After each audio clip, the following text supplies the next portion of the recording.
திருமணத்திற்கு வரம் தேடும் அனைத்து நல்லுள்ளங்களுக்கும் ஸ்ரீ சக்தி திருமண தகவல் மையம் சார்பாக வாழ்த்துக்கள். நாங்கள் தரும் அனைத்து வரன்களும் பெண் வீட்டாரின் விருப்பத்தோடு தருகிறோம். இதில் சில போட்டோக்கள் மறைத்து காட்டப்படும் பெண் வீட்டாரின் விருப்பத்திற்காக. பெயருன்னு பார்த்தா மீனாட்சி, வயது 29 வயது. இவங்க ஜாதி இந்து செட்டியார் வகுப்பை சேர்ந்தவங்க. இவங்க ராசின்னு பார்த்தா மகரம். இவங்க கல்வி படிப்புன்னு பார்த்தா 12th தான் முடிச்சிருக்கிறத சொல்லியிருக்காங்க.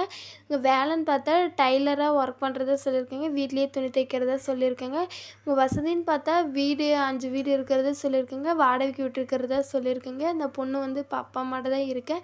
முதல் வந்து கல்யாணம் ஆகி விவாகரத்து ஆயிடுச்சு அப்படின்னு சொல்லியிருக்காங்க. குழந்தெல்லாம் எதுவும் இல்லைங்க, நான் அப்பா அம்மாட்ட தான் இருக்கேன். மாமியார் மாமனார்கிட்டே அவங்க போயிட்டாங்க, சண்டை வந்துடுச்சு, அதனால் டைவர்ஸும் வாங்கிட்டீங்க அப்படின்னு சொல்லியிருக்காங்க. இவங்க சொந்த ஊருன்னு பார்த்தா கோயம்புத்தூரில் தான் இருக்கிறதா சொல்லியிருக்காங்க. அப்பா அம்மாட்ட வீட்லேயே துணி தைக்கிறத கற்றுக்கிட்டு நான் வீட்லேயே துணி தைச்சிட்டு இருக்கிறேன் அப்படின்னு சொல்லியிருக்காங்க. வரக்கூடிய மணமகன் வந்து ஒரு 20,000 30,000 சம்பளம் வாங்கினா அதுவே போதும் அப்படின்னு சொல்லியிருக்காங்க. கடைசி வரைக்கும் நான் நல்லா பார்த்துக்கிட்டா போதும், அவங்க கொஞ்சம் வசதியாக இருந்தால் எனக்கு கொஞ்சம் நல்லாயிருக்கும் அப்படின்னு சொல்லியிருக்காங்க. இந்த பொண்ணுக்கு பிடிச்ச மணமகன் கிடைக்க இந்த சேனல் சார்பாக வாழ்த்துக்கள். ஃபோட்டோ மட்டும் மறைச்சி போடுங்க, நேரில் இருந்தால் காட்டுன்னு சொல்லியிருக்கேங்க.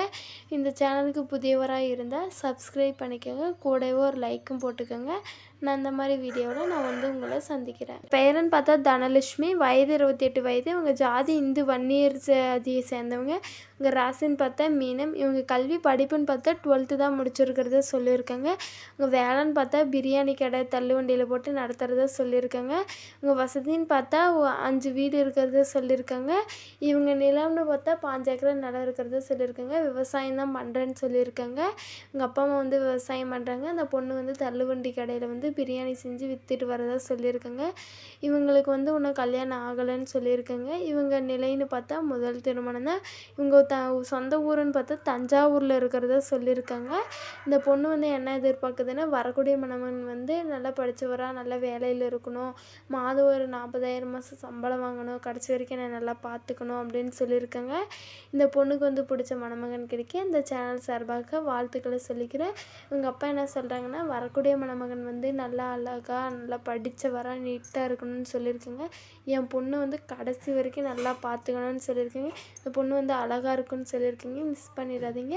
இந்த சேனலுக்கு புதியவராக இருந்தால் சப்ஸ்கிரைப் பண்ணிக்கோங்க, கூடவே ஒரு லைக்கும் போட்டுக்கோங்க.